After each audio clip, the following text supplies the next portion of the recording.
السلام علیکم، میں ترین قاضی آپ کی خدمت میں حاضر ہوں۔ مجھے کسی کا ڈی ایم ریسیو ہوا اور انہوں نے مجھ سے ریکویسٹ کی کہ آپ پلیز ایسے لوگوں کے حوالے سے بھی بات کریں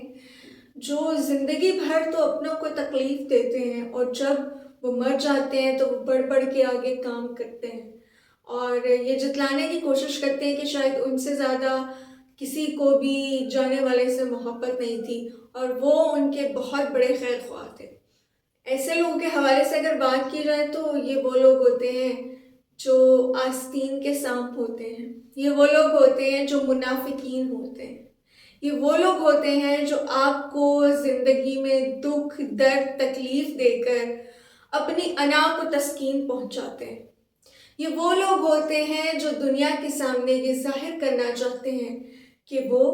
آپ کے سب سے بڑے خیر خواہ ہیں، لیکن در حقیقت وہی آپ کی پیٹھ پہ چھرا گھونپتے ہیں کیونکہ وہ جانتے ہوتے ہیں کہ وہ آپ کے لیے کتنے امپورٹنٹ ہوتے ہیں۔ اور جب کوئی یہ جان لیتا ہے کہ وہ آپ کے لیے کتنا اہم ہے، اسی دن وہ آپ کو ایک وہم سمجھنے لگتا ہے اور اپنی زندگی سے باہر نکال پھینکتا ہے۔ لوگ کہتے ہیں کہ وہ اپنے ہوتے ہیں، بلکہ لوگ تو یہ بھی کہتے ہیں اپنا مارتا ہے تو چھاؤں میں پھینکتا ہے۔ جب مار ہی دینا تو پھر کیا چھاؤں اور کیا دھوپ۔ ایسے لوگوں کے لیے کچھ بھی کہنا شاید فضول ہو، کیونکہ وہ لوگ اپنی انا،